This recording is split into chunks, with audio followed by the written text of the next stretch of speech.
Welcome back, Fertility and Fair community. I am your host, Britt, and thank you for joining me for another episode of Fertility the podcast. Whether you are coming to us brand new or you are a returning part of our community, welcome, welcome, welcome. We are going to get into a few different things on this episode with Alexis Brooks, who is the founder of Alexis Brooks Nutrition. I know you're probably like, girl, we have been doing nutrition and dietitian stuff for the last couple episodes, and we still will and standing on it because it's super important. However, she is a passionate, empathetic, integrative women's health coach who's on a mission to empower women through body literacy. She's also a retro dietitian with a master's in nutritional science and brings a wealth of experience to her practice. And actually, her personal journey with endometriosis truly sets her apart in this space because from dealing with the challenges of this condition, which I'm also a proud endo warrior as well. She deeply understands the importance for finding out the root causes to a lot of different things, including endo and PCOS and fibroids and things that can be for some women a barrier to fertility, right? So finding out how to combine testing and gut health and inflammation reduction with personalized nutrition plans to really make the most out of your wellness journey. So that is what's on the docket for this episode of Fertility Aid for the podcast. If you're ready to jump in, or if you want to grab somebody who also needs to jump in on this, please remember to like, share, and follow. But in the meantime, let's get into this episode of Fertility Aid Fair. Well, welcome back to another episode of Fertility Aid for the podcast. And very rarely am I here alone, which is much appreciated. So, Alexis, welcome to our space. How are you? Thank you for having me. I'm good. How are you? Good. I'm well. I am usually excited, but very much so excited to have our conversation. I feel like we have, some things in common, and there's always more to learn. We are both endo girls, and that could be a whole episode by itself. Yeah. But we're going to do our best because every episode that we jump into is a lot to unpack, a lot to uncover. So we'll just get on into it. So before we jump into all of your amazing work, being a pelvic health dietitian, and we'll get into what that is, because yes, I had the question when I first saw it, but I knew I had to learn more. Is how do you today, right in this moment, in this season of life, how do you define yourself? Like, what are those words or phrases that bring life to who you are? Ooh, I would definitely say curious. I'm somebody who stays curious about pretty much all things. So for sure, professionally about the things we're talking about, like endo and women's health and nutrition, all that stuff, but also curious about myself. I feel like I'm in a space where I am constantly evolving. So I'm curious to learn more about myself. It's still somewhat new to the city that I live in now. I've been here for a little over a year. So I'm also like very curious about exploring new places and all that stuff. So I would say that's probably like a good word that encompasses the season I'm in right now. That's a new one. I was trying to think back, like, have I heard that as a response? And I love that response. And I feel like, there's always just more to learn. We're always students of life. And I love being curious about whether it's your personal health, your personal life, or whatever else is going on. So I'm sure that also helps you when it comes to like what you're doing from a business standpoint, to be curious about, you said women's health and all of those things, and help your clients or your clientele just be curious too. Because I think that's a really big thing for a lot of us is, curiosity, I think, breeds advocacy. So I think, once you become curious and you educate yourself, then you're able to ask different questions and get all into the nitty gritty of what's happening. So let's get into what's happening. So before we dive into your journey to get diagnosed with endo, we'll start there because that has a really big, I'm sure, impact on how you started your nutrition business. But tell us what it means to be a pelvic health dietitian, because that was new. I have seen a number of articles from the diet or nutrition route, but this is different. So how did you find this, or did you create it? Are you a is it new for the space, or where did this come from? Love all of these questions. This is really funny. Okay, so To answer your question, yes, I did. Well, it was created. I didn't create it. Actually, backstory. I have a lot of friends and colleagues who are pelvic floor physical therapists, and one of them, she kept referring to me as like a pelvic health dietitian. And for the first few times, I was telling her like, "Oh, we don't call it that. Like in our there's no such thing as that." And after a few times, I stopped correcting her. I was like, "You know what? There is nothing called that, and it actually like it fits. Like it makes sense because it does encompass. I do work with a lot of specialties under, I guess, like what may be considered the pelvic health umbrella, which, in some ways, I hate to say it that way because, like, as we're talking about endo and other things, we know it does affect the whole body, right? But there are things that I talk about that they're very much in alignment with what pelvic floor or pelvic health specialists will say work with. So it actually was created by a colleague, and I ran with it. And I like how it confuses people. I like that it creates that curiosity. I like that there's these questions that come with it. And so I was like, I'm gonna run with it. Well, it got me hooked. Like literally, I saw it in your IG profile. I was like, "What's this? We gotta talk about it. Like, what we got her to have this conversation because I'm intrigued. I'm curious to that point. So well done for the colleague, but also for you for taking it, right? Because you could be like, no, no, no. You could have kept pushing out, but like, kudos to you for embracing it and like living it and being able to explain what it is. I love that. So let's get into that. So the first thing I was actually going to ask you was, as we're diving into endo first and, experience with that, what is the current definition that you like to use either professionally or personally, to explain what it is? Because again, to your point, I think for a long time, the kind of definition or, medical consensus would, oh, it's a period condition. It's a, whatever disease condition, whatever you want to call it. It belongs to your menstrual cycle. And, that we know has been debunked. But, unfortunately, there's still a lot of medical professionals out there who are using that as a definition. So how do you define it in your life and in your practice, and how would you explain it to somebody? Because I think it's good that we all start on the same page, never assuming that any listener, either knows what it is or understands it or again has been told a proper definition of the condition. Yeah, so endometriosis, I refer to it, it's a chronic inflammatory disease. It's rooted in immune dysfunction, and it's when cells that are similar to the tissue of the uterine lining grow outside the pelvis or outside the uterus. So these they create lesions that can grow anywhere in the body. And one of the hallmarks of symptoms for endometriosis is pain. And the pain is a really big category, as we'll see that it's not just one type of pain. So it could be pelvic pain, it could also be low back pain, it could be sciatic pain, it could be migraines, it could be cramping. So there's many more types of pain than that, but that's kind of like one of the leading symptoms with endometriosis, but certainly not the only. Thank you for that. And I know when it comes to everyone's journey and diagnoses, if you're, fortunate enough to get a concrete diagnosis, because we know how difficult it can be to diagnose this, and, the current kind of standards of how to be diagnosed, like concretely, it could be a lot for someone. And again, so many women, especially women of color, I think are constantly in the space of, I know something's wrong. If there are symptoms present, right? I know something's wrong, but I'm being told, that that's normal or it's common or, the pain thing kind of dismissed. Or that's just part of your cycle. So, you're fine. It happens once a month, take your pain pills or, do what you do.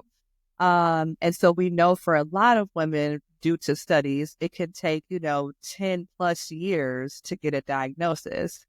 And I think from that point, it goes into, okay, well, if you do get that, then what? And I think we'll get to that after we hear your story, but please share with us, like, how did you have symptoms?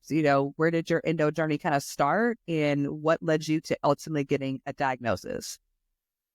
Yeah, so from what I know now, my journey started when I had actually before my first period, really. And the reason why I say that is because I have learned that digestive symptoms are some of the first things that come before puberty. And I had chronic constipation since I was like a child, since I was like 5, 6, and always had chronic headaches too. And those are two things that are really common that happen before puberty in people who have endo. But had my first period. First period was painful at 11. After that, I didn't really have the pain in terms of like my cramping or anything like that until maybe I was 30. Like it took a long time for like that specific type of pain to actually be a part of my story. But from the get-go, my periods were painful, or not painful, they're heavy. They're heavy from the very beginning. And I didn't actually realize that they're heavy, probably because I didn't talk about it with other people. Like I didn't talk about it amongst my friends, so I didn't really know what was normal. I began to have an inkling that like maybe they're heavy because I began to feel like, oh, I feel like I'm a little bit more concerned about leaking than other people are. So that was my first inkling, and that was like when I was a teenager, but I still didn't concretely really know. But that was the first thing, is just like having heavy periods. It was something that I just dismissed really, because it kind of what you said, like, oh, it happens once a month, and I didn't really have any I guess outside of the gut issues, I didn't really have any like symptoms that were really, really terrible to the point where I feel like, oh, something is really wrong with me. It's like, okay, had heavy periods. They seem heavy for a few days and then it's over and whatever. Like I kind of just went on with my life. Because I luckily didn't have anything that was too crazy in between like period to period. But I would say when symptoms really got the worst when I was 30, when I turned 30, around that time. And that's when I had not only heavy periods, but then I also had the chronic sciatic pain, the chronic pelvic pain. So remember, I never had cramps before for like 20 years. All of a sudden, I started getting pelvic pain and cramping that would last my period. So then I was like, okay, well, it's a week and the week's over. Okay. And then it became 2 weeks, 3 weeks out the month, 4 weeks. And then it became always. So that was like a big red flag for me. Migraines kicked up. My digestive symptoms got worse. So at some point, my chronic constipation had resolved in my 20s. But during this time back, like when I turned 30, that's when I started getting like the chronic constipation again. I developed a lot of food sensitivities, had the endo belly every day. What else? I know there's more symptoms than this. I literally remember writing down every single symptom I had when I went to my doctor's appointment and I wrote down when they would happen, like what time of my cycle, how long they would last, for the severity. So I had quite the list. And to tell you that it was a long list, one of the providers that saw me said, just because you have a laundry list of symptoms doesn't mean you have endo. So that specifically, yes, girl, Flag, time out. Okay, time out for real. Okay, so I hate that happened. I want to go back to you documenting your symptoms. Was that something that someone like told you to do? Did you just inherently know I need to do this? Because I think it's maybe a small thing, but a big thing in the scope of things. Because I think, I'm a note taker. I'm, someone who keeps track of a lot of things. But I think, again, before I became more concerned about it, I wasn't keeping track of so many things. So I was like, well, again, it's normal. It's kind of, I've gotten used to dealing with like pain and, having this be part of my life month to month. But when did you, or, how did you know, like, I need to do this? Because for anyone who is out there who does need to adopt this practice, I think it's really, really important to drill down on like why it's so important. And shame on them for dismissing you. But a lot of doctors do appreciate when you have the notes, and you're going to appreciate it yourself as well. Mm-hmm. Yeah. So I think probably one of the main reasons why I knew to do that was, one, I did work in healthcare already. So I'd already been working in the industry, and I knew how important it was. I would always tell my patients that, like, okay, make sure you write down your questions for your doctors, write down like all the things that you want to say and share. So I think that definitely helped me. But also during this time, so this was actually during the pandemic, when like it was early in the pandemic when everything was shut down. And I first started digging into endo because I had suspected I had it a few years before, but another story, someone told me it doesn't matter. So I didn't really pursue it. But anyways, going back to like this time period, I started like doing a little bit more research for myself, and um, I was on Nancy's Nook, which you probably are familiar with, right? Facebook group, yeah.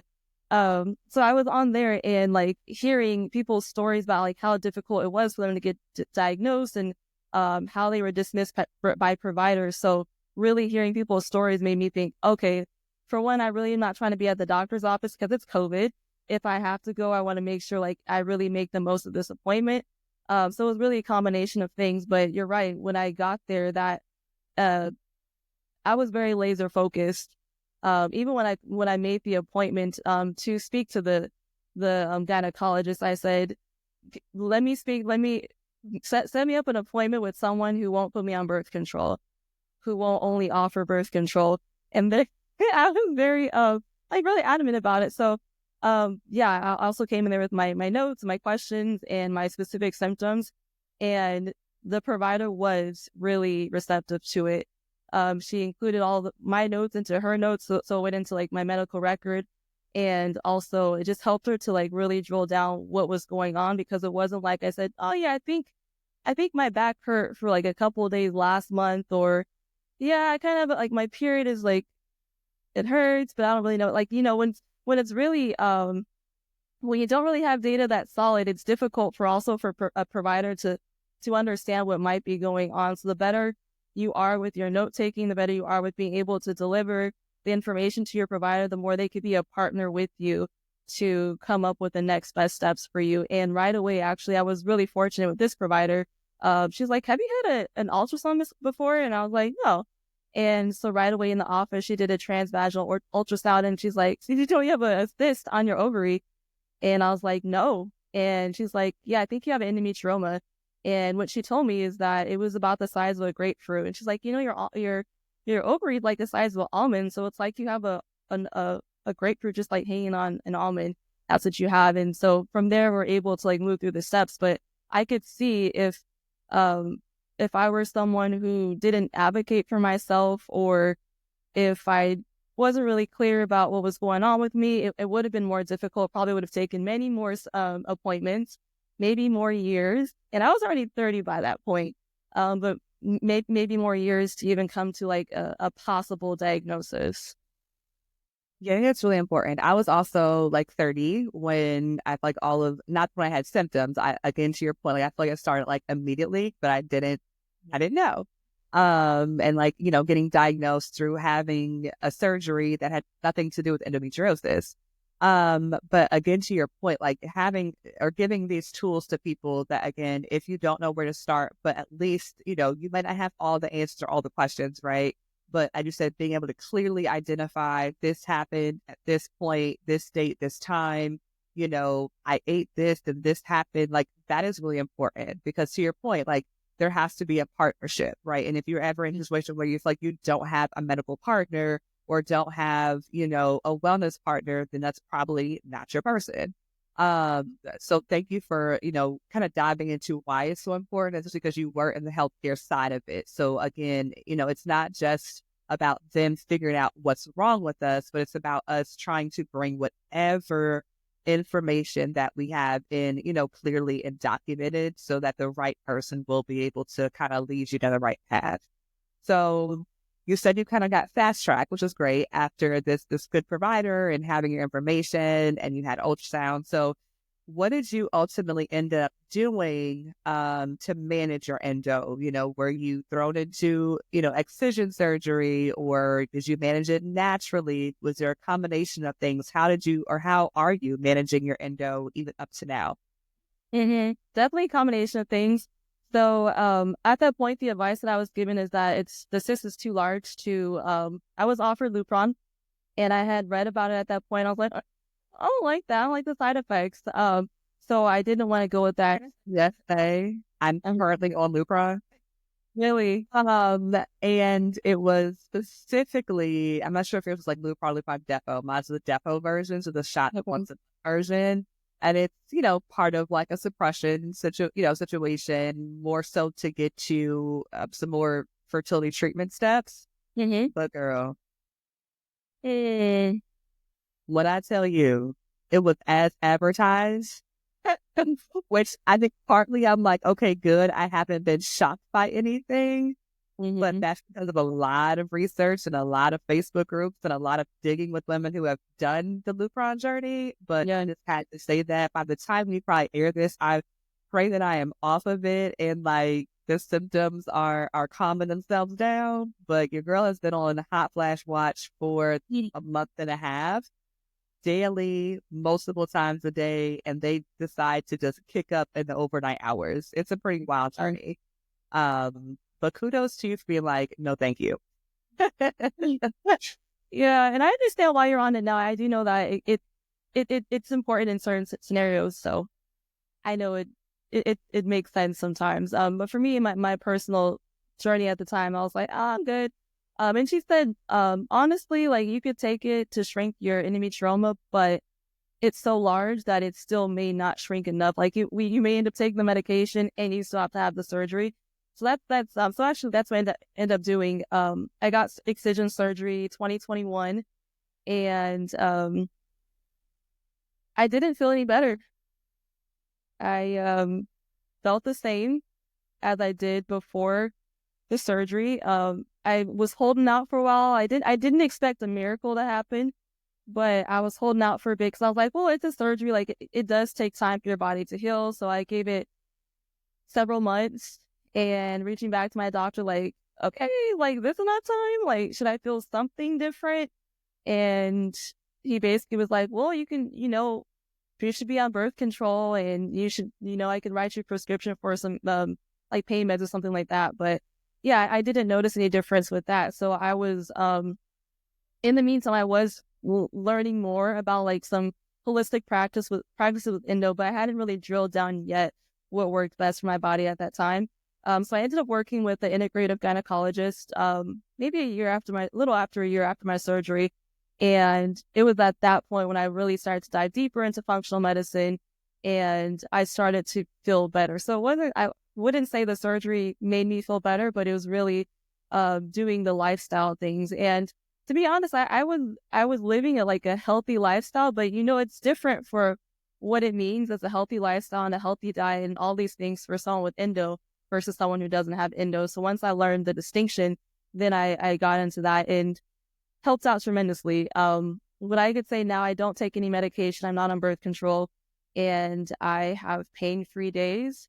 My digestion's way better than it was before. Like the laundry list so-called that I had, those symptoms, 4 or 5 years ago, it's gone. And it's not here. Like, I'll tell you this, if I have to be, diligent. So I do know my triggers. Stress is one of them, mental stress. If I'm really stressed, I can get pelvic pain. If I'm not sleeping well, especially for an extended period of time, like cutting sleep or like my sleep, the hours not being the way they should be for me personally, 2-3 nights, like it will throw me off. So I know the things that are triggers for me. And I also know, how to mitigate those things too.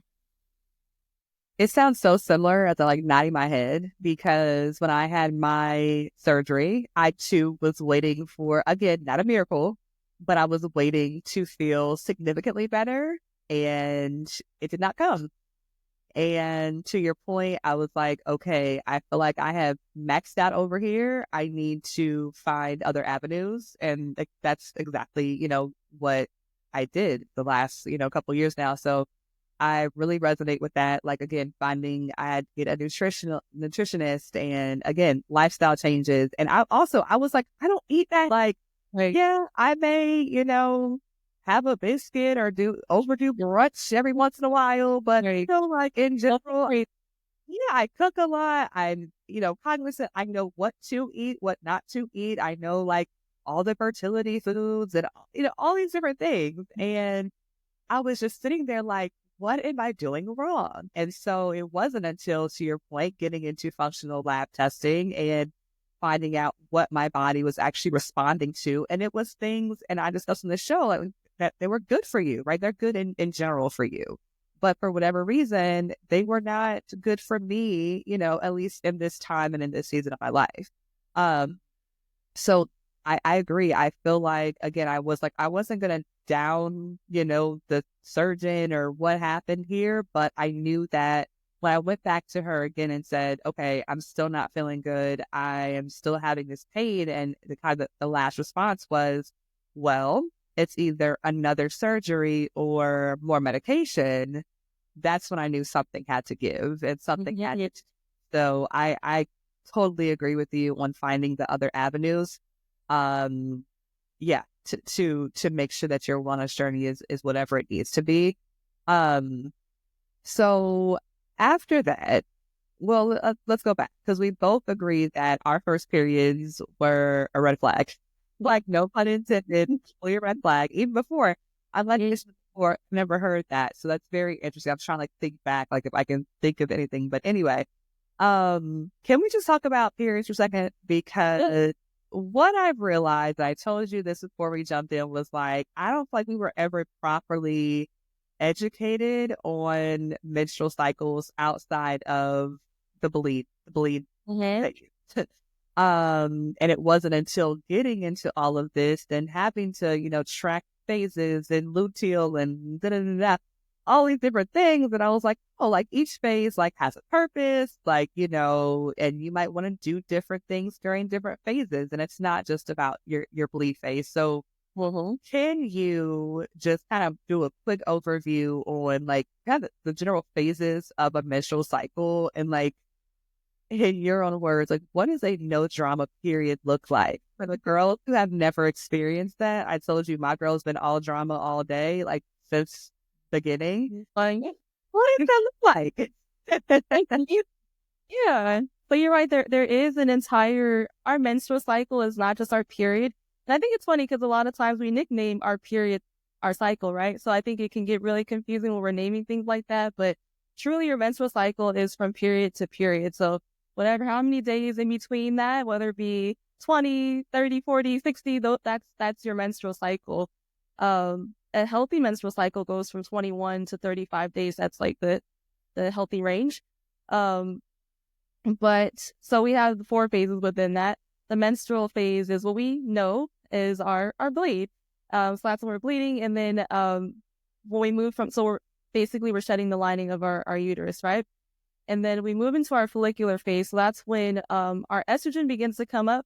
And a lot of times you might hear it as like spring. So like our energy is beginning to rise because during our period, maybe we feel like we're not as energetic. It's more of like our winter season where we're just kind of keeping to ourselves and replenishing our nutrients because we are losing a lot of nutrients through our blood. And then follicular phase is really setting ourselves up for ovulation for the next one, which is the most important phase of our menstrual cycle. So a lot of times we really hone in on that period as like, that's the main event. But actually the main event is ovulation. Our bodies want to be able to procreate. Like that's the idea for the way biology works. So it are basically like during the follicular phase, those follicles are maturing to allow for ovulation to happen. It's the most significant, but it's also the shortest phase. So that's when an egg is dropped from the ovary and for possible implantation. And then the next half, which, it encompasses the half of the actual menstrual cycle, is our luteal phase. So there's 2 parts to luteal phase. We have our early, which is closest to right after our ovulatory phase. And then we have our second half, which is right before our period. So basically this is when our body is like preparing for the cycle to happen all over again. But in our luteal phase, progesterone is like the predominant hormone. So this is when we also can feel like maybe we're more calm, we're sleeping better because we have, and maybe our moods are better too because progesterone's on our side in that early half. Once we go to the late half, that's when we can, if our hormones are not balanced or if we have some other things going on, we might notice more of those PMS symptoms. So that can happen in the last week or so, few days or a week to prior to our period. Then our hormones end up dropping at their lowest point and we start our period all over again. Thank you. I mean, I just feel like everyone needs to get get the same instruction and education about it. I hope at some point in time, hopefully it's better for the girls' school now. I don't know. Right. I just feel like it was very much like, this is your period. Don't get pregnant. Get on birth control. Like, good luck. And it was like, Exactly. hell, Don't tell nobody when you're on your period. Just it's not fine to look at that. sneak around about it, and then if it hurts, we don't want to hear about it. Like, take time to move on. It's crazy. So thank you for breaking that down. What what are some of the ways, because a lot on your website, talks about, again, like if you're experiencing like, painful, heavy periods, like just again, drama periods, like how do we get to a better place? Like I know again, every client is different, every situation is different. I know that, but like from a high level overview, like what are some of the ways that, you help your clients to get to that place of having like healthy period, dare to say a happy period. But again, it's a healthy period and a healthy like full cycle. Mm-hmm.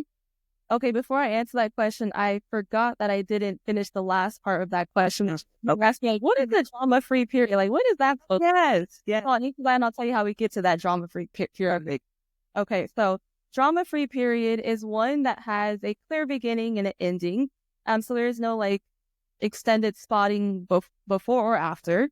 It should be anywhere from 2 to 7 days. If it's shorter than 2 days, too short, we want a little bit longer than that. And if it's longer than 7 days, too long. It should be pain-free. I know that sounds wild, but periods are actually not supposed to be painful. If they're painful, that is your body telling you that there's something wrong. Whether there be a nutrient deficiency or a hormone imbalance or inflammation. But it should be painless. Maybe like mild pain, like maybe a little bit of cramping or twinge you might feel like the first day or two. But it should be nothing that stops you from doing any normal thing. You should be able to go on with your life as normal, go to work, hang out with friends, do whatever. It should never impact your plans. What else? We should be able to have relatively stable moods. No big like swings back and forth. Maybe, minor swings, but nothing that's our relationships shouldn't be in jeopardy during that time.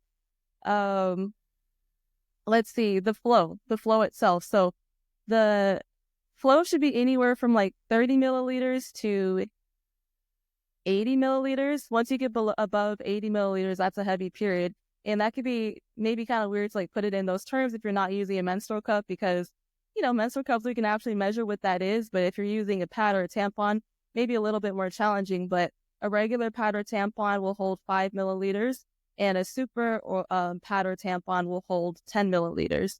So, and you can also check on the whatever box you have, it'll be able to say how much it holds. So kind of pay attention to that, like how much you're soaking it. A really quick way to know if your period is heavy is if you have to change whatever product that you're using every 1 to 2 hours. That's too soon. At one point, I was changing my menstrual cup every hour, and that menstrual cup holds 30 milliliters. So that was menstrual flooding is what they call it. Ooh, a new term a lot. Menstrual flooding. Okay.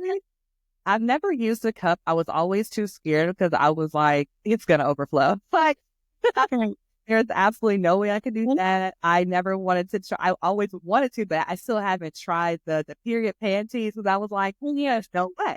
There's literally no way. I go through super plus, like a tampon and a pad every 2 hours, like at my highest. Like, that's a wild situation. So I love that you doubled down on periods should not be painful. I feel like now it's more common to hear that. But again, when we were like coming up, and I come across more and more women like, in our mid to late 30s now, and that was not the vibe. Like, that was not message, And so I think, again, I hope that this next generation of girls, continues to, want us to have more open conversation about it, but also understand that to be, again, a red flag. And we know that, again, not everyone who has like endo or any other condition, again, there could be no symptoms. You could have silent endo. so much could be happening that, your body is not alerting you to. But if your body is alerting you to something, like, please take hold of that. Because I think you mentioned earlier, like, people might mention it, but like nobody was like, oh, this is like, you should take care of this. You should like dial into this, find out more about this. Because when I feel like it was brought to me, it was like, oh yeah, we found endo when we did this surgery, and then nothing else happened. It was just like, okay. And since no one else called it out as like, hey, stop, like red flag, like, let's start here. Let's not do anything else with anything until you figure this out. I didn't take it seriously, until I absolutely had to. But I love that you mentioned those things. So I love the genre periods, and what things that you work on to try to get to that space. Let's do a quick overview of like nutrition when it comes to like certain conditions, again, like endo or PCOS or fibroids. Like, I think sometimes people say, do you think foods can really help? Or do you think it can really help? I'm like, yes, I do. Like, it can also hurt as well, right? So, how do you work with patients to kind of like, create, I'm saying personalized plans to, dive into? Again, it's not a cure-all, but I think it can truly help a lot of conditions from the inside out. Yeah, so nutrition is super powerful, and I think that for some people, it's hard to believe because it's so simple in some ways. Of course, there's complexities of like what to eat and how much and all that stuff, but it's something that it's accessible. We can all make some sort of change with our nutrition. So I think the things that are easiest, people tend to dismiss, like, what do you mean just drink water? Like, just drink enough water and this is gonna get better. But yeah, what I really focus on with everybody, whether it be the fibroids, the PCOS, or endometriosis, is having solid foundations. And what I say by solid foundations is we talk about blood sugar balance. That's like one of the foundations. We have to balance our blood sugars. It's not only for a person with diabetes or pre-diabetes, it's for all of us. And if you have any three of those conditions, you likely have insulin resistance. It doesn't have to show up as high glucose, like on a blood test. Doesn't have to show up as a high A1C. Those are markers that we usually look for pre-diabetes or diabetes. But it's actually insulin that's the marker that we're looking for. So very likely, and when you have high insulin levels, it actually promotes growth of the lesions of endometriosis. It promotes fibroid growth. And it also is one of the roots of addressing PCOS is insulin resistance. So I tell everyone, making sure that you're having a balanced plate, making sure you're getting enough protein. It does vary from each person how much protein you really need, but I would say like a good guideline to start with is at least 25 to 30 grams each protein with every meal. Also making sure that you're getting fiber. So fiber-rich carbs there. So like whether it be sweet potatoes or quinoa, brown rice, you can get in the form of legumes too, like any beans or lentils can be good options. And then having a lot of vegetables, really all of those, honestly. But I would say especially for endo because it's such an inflammatory disease. Fibroids there can definitely be an inflammatory piece to it, same thing with PCOS, but we know for sure people with endo, it's a chronic inflammatory disease. So eating a lot of vegetables, specifically non-starchy vegetables, and it doesn't have to be a one type of vegetable. It's kind of like whatever vegetable you enjoy, just have those and just have more of them, have them more often because they do have antioxidants, which are really important. So yeah, getting your protein, your fiber, your veggies, and then some healthy fats in there too, whether it be like avocado, flax seeds, pumpkin seeds, sesame seeds, getting some healthy fat in there. So blood sugar balance, stress management, sleep hygiene is another one. I do talk a lot about endocrine disrupting chemicals because they're basically chemicals that are found in a variety of products in a lot of our environment, but they can attach to our receptors, specifically our estrogen receptors, and they can upregulate estrogen. So it can also promote these hormone imbalances. So I would say those are like some of the key things that I talk with everybody. And these are things that you can do without doing any kind of fancy testing and without any kind of supplements. So I do some fancy testing with my clients, and I do recommend specific supplements specific to whatever the test results are, whatever support a person needs. I put together a specific nutrition and lifestyle protocol that's unique to that person. But I just want to offer that too, is that we don't have to do anything like completely out the box to begin to see some change. And sometimes we may not necessarily see change in labs or other ways, but like there something's happening.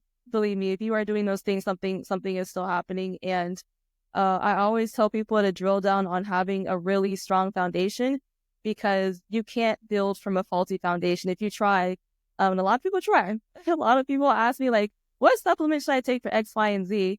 And the more I talk to them, I'm like, oh, you drink 2 cups of water a day, you're sleeping 5 hours, you're having a lot of sugar, you're not really focusing on balancing your blood sugar. Like, let's just start there.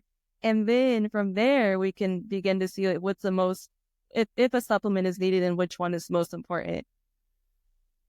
Thank you for sharing that, because I think, again, to your point, like it's the quick, like, oh, what should I take? And people are always asking in the Facebook groups, like, well, what are your favorite supplements? And like, you know, what's your list? I'm like, it might not help you. You know, you might not need it, and it's really hard again to just kind of point out things. Like, again, some things are good in general, but again, they may not be good for you. So thank you for kind of dialing in on those different things.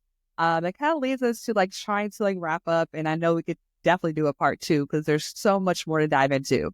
But tell us about Alexis Brooks Nutrition, and I know you kind of gave us a little bit of a sneak peek with what you were just mentioning, kind of how you work with your clients and that kind of thing. But is there any more that we should know about your business, and how can someone connect with you and find you if they are like, I need help, Alexis. I need help. I need a consultation. I need to get in here and figure out what is going on, because I keep hitting walls and I know there is more out there to learn. Yeah. So what I would say is part of my philosophy, aside from like really drilling down on those foundations, is I really have a holistic approach. I look at the person as a full person. I think a lot of times when we're going to providers, we're getting like fragmented care, and then we're trying to like piece it all together. But I do recommend like having a team around you.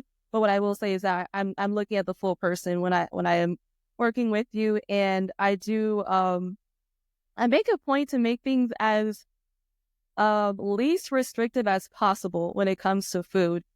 Try to make things really practical, but I'm really sensitive to the food part.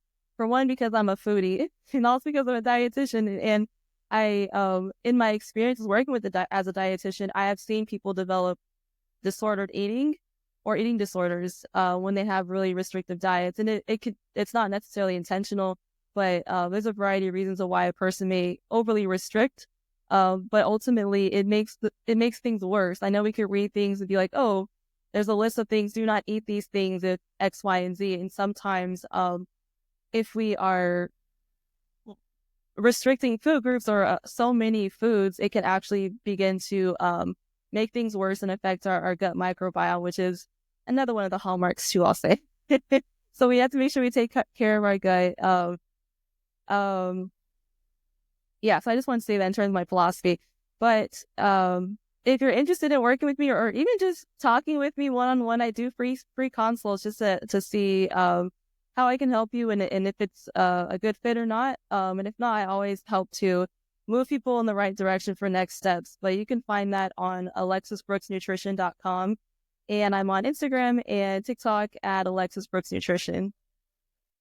And what is, if we had to give one thing, what is one thing that you want to leave for our community, specifically after chatting with you? I want to say to be gentle with yourself, and to not be so dogmatic about things, because I think that can create more stress for you.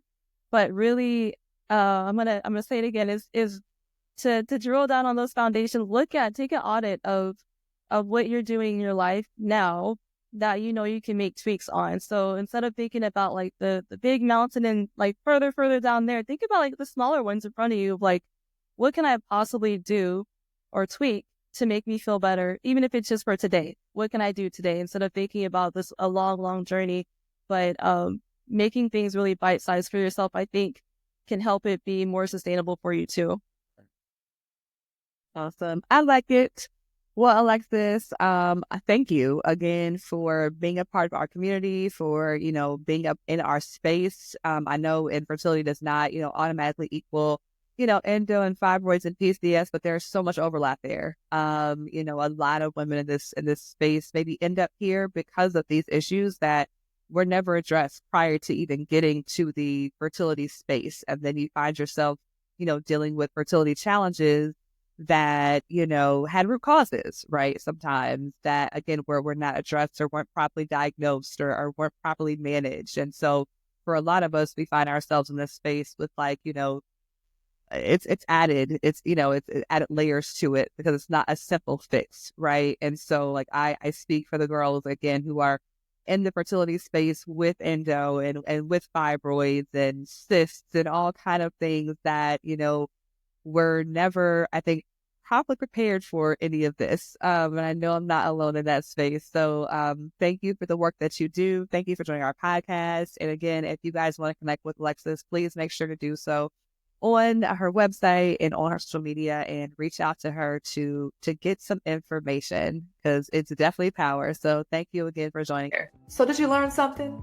Because that wraps us up for this episode of Fertility, the podcast. Again, Alexis, thank you for jumping into our space and being a part of our community and our village as we just keep building upon our village. All these amazing guests who literally are, responding to a random girl's DM, trying to, get these great conversations out into the world to help somebody. So I hope you learned something today. I hope you left with something to either share or to use for yourself. And still just building upon your foundation of a full wellness, a 360 view for yourself.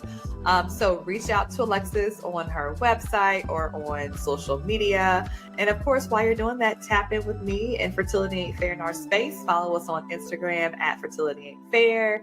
Go to fertilityaintfair.com. And what else? Listen to past episodes wherever you get your podcast and now on YouTube. So until our next episode, as I always say, I'm your forever friend in fertility. Stay hopeful.